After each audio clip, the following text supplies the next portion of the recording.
Hello and welcome. Today we're gonna dive into Tide.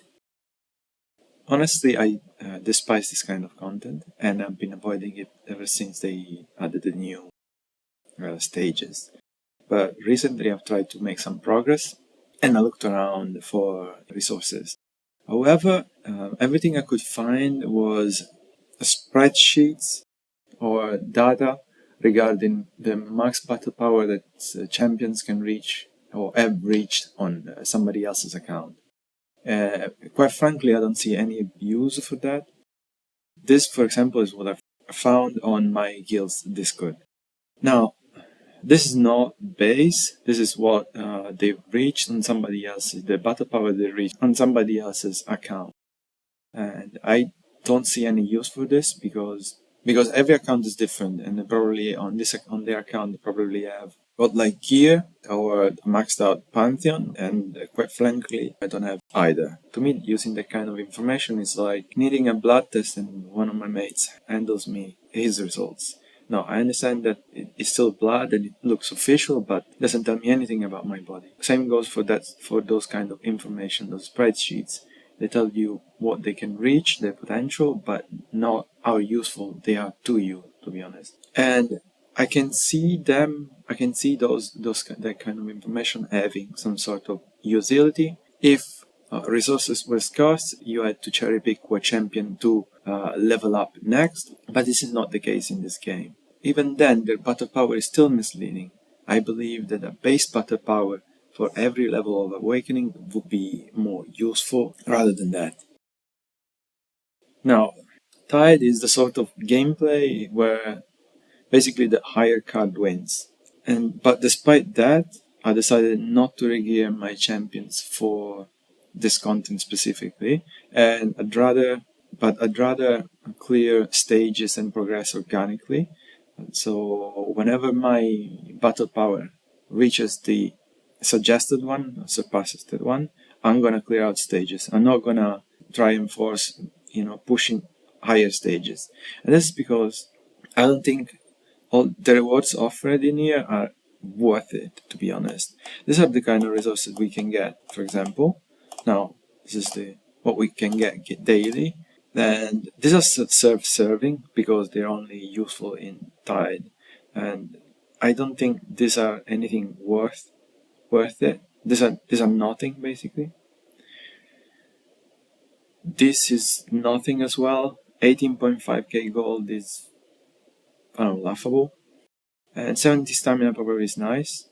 And this is probably the better one among the more precious one among these. But still, it's not useful to me. Probably not to you as well. Because for me, the legendary dust is not what is keeping me from skilling up all my legendary champions. So there's nothing unique to this content here. A good analogy for it would be that of a donut that you have next to you, because those resources are available to you everywhere in the game. So it's like that donut is available and is sitting right next to you. Whereas when it comes to Tide, in order to get those resources for that same donut, you're gonna have to drive 30 minutes, climb 7 flights of stairs, and then wait in line for 30 minutes more. And then when you get to the counter, you can only get a big one or 3 small ones. And no same person's gonna do that. Now, the first thing I did when trying to optimize my progress through this is reset everything and trying to find out which one of this is better, if there is actually an optimal order for peak talents. Now, I summarize what I found out on this slide. Now, I reset everything first, and then I upgraded the attack for grounds, marksman, and range mage's unit. As you can see, grounds yields the most by far. And then I went to check the other stats. So HP and defense for ground units yields the same as the attack. And it repeats for mages and marksmen. So you can see the attack for mages and defense for mages and HP, they yield all the same. They give you all the same boost. The same goes for HP for marksman and defense for marksman. So quite frankly, this doesn't pass the smell test because I told you my heroes. This is my team composition, by the way. I told you that my champions are geared for gameplay and not for this stage. So I can guarantee you that my mages and marksmen don't have as high a defense as their attack. So this doesn't make any sense for this boost to be equal. But we can get our first conclusion here. Ground units yields the most, and so you should focus on maxing out the big talents for ground unit first, and then second, mages appear to be the better ones. But if you can notice here, I have 4 mages and 3 marksmen on the field. So the second one you should focus on is the class you have the most units deployed. But then what you should do afterwards, or if your 2 classes have the same number of units, like Tactician and Marksman, for example. Now, I reset everything and I tried to test if the healer nodes actually boost Tacticians. I boosted Marksman defense first, and you can see that it's the same as HP and attack. And then I went for healer attack, healer's HP, and healer's defense. Now, you can see they give a boost, meaning that yes, the tacticians are in fact affected by the healer's nodes. And not just the ones on big talents, but even the ones leading up to big talents. So I tried to check on a per units basis. So we can see that marksmen yield 136k per unit, given this boost, whilst mages yield 135.3 per unit, and tactician 1.3.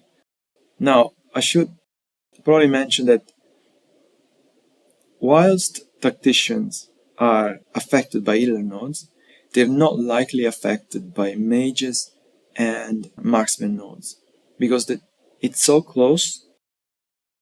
This boost is so close to marksman and the mages ones that it doesn't suggest that they are in there as well. They're inside this group as well, like the mage group or the marksman group. So now, based off this per unit, analysis, marksmen are the ones that give the bigger boost. Mages are second, and then tactician last. However, as I said, this doesn't really pass the smell test. So what I did next, what we're gonna do now, we're gonna check if this is actually an HP, attack, and defense boost, or if it's on the other end just a straight battle power boost. Now, in order to do that, we're gonna regear a couple of champions. I'm gonna pick Kigri and Torador. We're gonna disregard the battle power that it says on their hero page, but we pick gear that's gonna boost HP, attack, and defense the most, because this should be affected heavily by those pick nodes, since they give 50% more of each. And despite having a lower base power here, we should get a great boost in the battle power inside the tide. And we have 500k less. So we can conclude the description here is very misleading, and these are simply boosts of the attack of the battle power.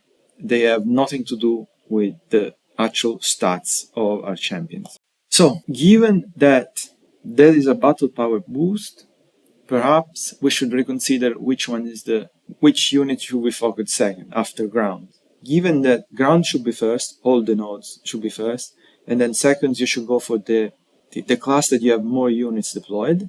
Now, when it comes to second, or if they are actually all equal, what you should do is pick the one that has the higher battle power. So, given that big talents are actually battle power boost, I went to check if it was influenced by the total battle power.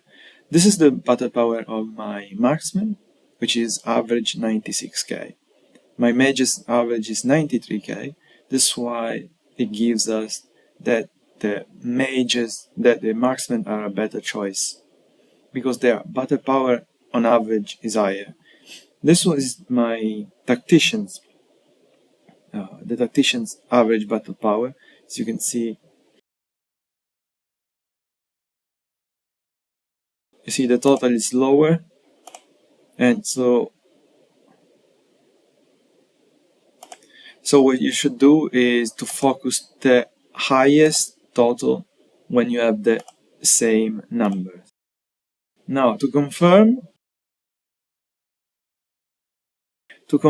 I changed the battle power of Hex, removing one of his artifacts, and now their battle power is lower on average, and you have a lower yield per unit. So this confirms that on even numbers, you should look at the one group that has the higher battle power. No reason to go and do a per unit one since you have the same numbers. Now, one more thing I'd like to show you is how I think that attack speed is the highest, as the highest weighted stat when it comes to battle power. By the way, when it comes to gear, yes, exclusive gear is probably the better one. Right side gear, Ageless Rat is the better one, since it gives you crit damage, which directly boosts your battle power, compared to the other sets that give you bonuses and stats that are in-game and do not affect the battle power. Now, we have that this is about similar, this piece is about similar, and we have 2.7k attack equal to 143 attack speed. What I want to show you is this. 143 is about 2 very solid rolls, let's say, of attack speed. When it comes to attack, 2.7k is, we have 25 and 66 is 41%, which is 2 solid rolls of a substat with attack bonus. However, attack speed is nominal. You get what you have on the piece. Whereas when it comes to attack bonus, it depends on the base attack of your champion. And fighters tend to have a higher base attack stat compared to mages, marksmen, and defenders. And whether you like it or not, you're gonna have to use those. That's why I think attack speed is the more important attributes. Now I could show you as well when HP percentage, for example, becomes more relevant and more beneficial than attack percentage due to a lower base attack.